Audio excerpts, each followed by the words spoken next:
Nesse final do ano, depois de várias tentativas, o presidente da Câmara, Eduardo Cunha, finalmente aceitou o processo de impeachment contra a presidente Dilma Rousseff. E o que acontece agora? Quem assume? Você tem dúvidas? O Intel explica.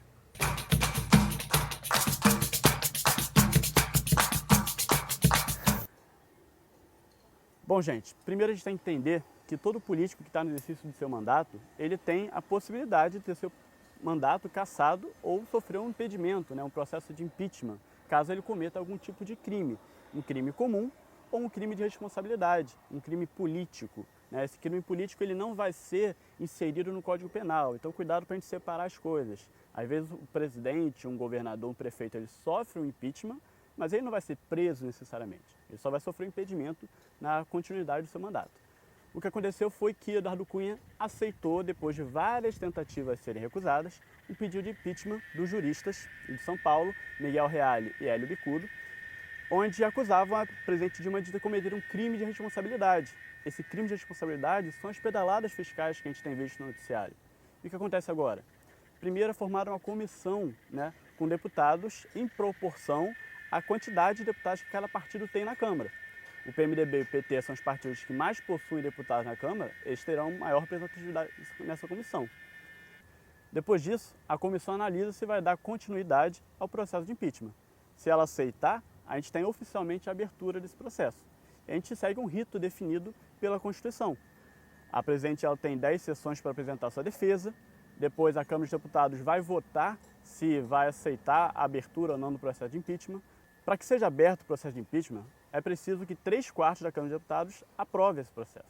Então, 342 deputados dos 513 que nós temos atualmente precisam aprovar. Depois disso, se for aprovado, vai para a Câmara do Senado. O presidente do STF, Ricardo Lewandowski, ele passa a presidir as sessões do Senado. Cada um dos senadores passa a ser uma espécie de juiz desse processo de impeachment. Temos aí uma situação engraçada que o ex-presidente Fernando Collor de Mello vai ser um dos senadores que vai decidir esse processo de impeachment possivelmente. E se o Senado decidir que sim, a presidente deve sofrer o processo de impeachment, ela está oficialmente fora do exercício do seu mandato. Quem assume aí? O vice, Michel Temer, que é do PMDB. Caso Michel Temer venha a sofrer também um processo de impeachment, caso seja colocado a ele a responsabilidade de também ter cometido algum crime de responsabilidade, ele também pode perder o mandato. E aí quem assume?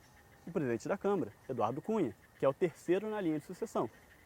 Depois de Eduardo Cunha, caso ele também sofra algum tipo de cassação, vem o presidente do Senado, Renan Calheiros, que é o quarto na linha de sucessão. Depois de Renan Calheiros, caso esse também sofra algum tipo de impedimento, algum tipo de cassação, vem o presidente do STF, Ricardo Lewandowski, que aí é a última possibilidade de linha sucessória que nós temos no Brasil. É importante ressaltar que caso esse processo aconteça nos 2 primeiros anos de mandato do presidente e o vice também sofra o impeachment, são convocadas novas eleições diretas, conclamando toda a população. Caso aconteça nos 2 últimos anos de mandato, a gente entra num período de vacância de poder. E aí é um caso de exceção que acontece uma eleição indireta dentro da Câmara.